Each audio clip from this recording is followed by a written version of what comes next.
মেহেরপুরের Gangni sub registry অফিসে অনিয়মের অভিযোগ, ওয়ারিশ জমি রেজিস্ট্রেশনে বাধা, ভোগান্তিতে সাধারণ মানুষ। গাংনী সাব রেজিস্ট্রার অফিস চত্বর থেকে আরো জানাচ্ছেন প্রতিনিধি জুলফিকার আলী কানন। কানন, আপনি রয়েছেন মেহেরপুরের গাংনী সাব রেজিস্ট্রি অফিসে, সেখানে যে অনিয়মের অভিযোগ রয়েছে আসলে কি দেখতে পাচ্ছেন, বিস্তারিত জানাবেন।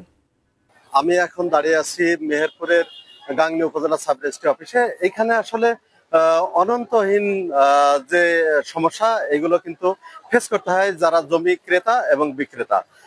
মেহেরপুরের যে গাংনী সাব রেজিস্ট্রি অফিসটি, এটা মেহেরপুর মূলত মেহেরপুরের প্রাণকেন্দ্র কিন্তু গাংনী। এখানকার যে এরিয়া এবং যে জনসংখ্যা, এখানে প্রতিদিনই প্রচুর পরিমাণ জমি ক্রেতা এবং বিক্রেতার ভিড় হয়।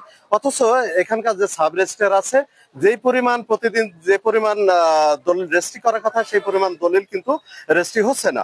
আমি যদি একটু বলি তাহলে মেহেরপুরের এইখানে যে সাব কবলা দলিল, দানপত্র দলিল, হেবানামা দলিল, বায়নানামা, বন্টননামা, প্রত্যয়নযুক্ত দলিল এবং বন্দুকি দলিল, অনেকগুলো দলিল এখানে রেজিস্ট্রি করার কথা, কিন্তু নানা সমস্যার কারণে কিন্তু এই পরিমাণ দলিল রেজিস্ট্রি হচ্ছে না। বিশেষ করে সারা দেশে ওয়ারিশ প্রাপ্ত জমি রেজিস্ট্রেশনের যে প্রথা চালু রয়েছে, রেজিস্ট্রেশন হচ্ছে, অথচ একেবারে খোড়া এবং ঠুনকো অজুহাত দেখে সাব রেজিস্ট্রার এখানে জমি রেজিস্ট্রি করছে না। বন্টননামা ছাড়াও কোনো জমি রেজিস্ট্রি করে না এবং দলিলে যে ফাইলিং সিস্টেমটা এখানে আছে, সেই ফাইলিং সিস্টেমটা 360 টাকা এর ফাইলিং এর নেওয়ার কথা, সেখানে এখানে বিনা রসিদে কিন্তু নেওয়া হচ্ছে 1000 টাকা।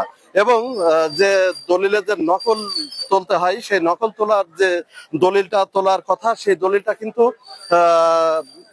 900 টাকা সরকারি রেট থাকলেও এখানকার যিনি আছেন উনি কিন্তু এখানে তুলতে নিচ্ছে 1700 থেকে 1800 টাকা পর্যন্ত। এছাড়া অন্যান্য যে ভোগান্তি আছে, বিশেষ করে মসজিদ এবং অন্যান্য ক্ষেত্র দেখে 100 টাকা এখানে নেওয়া আছে, সেটা কিন্তু অবৈধভাবে নেওয়া আছে রসিদ ছাড়া। আমি এ ব্যাপারে যে এখানে সাব রেজিস্ট্রার আছে নাইমা ইসলাম, ওনার সাথে কথা বলেছিলাম। উনি আমাকে জানিয়েছেন যে যারা আমি অতিরিক্ত যে টাকাটা নেওয়া হয়, কি কারণে টাকাটা নেওয়া হয় সেটা বলতে পারবে ওই অফিসের যারা কর্মচারী আছেন। উনি কোনো দায় দায়িত্ব নিতে চান না এবং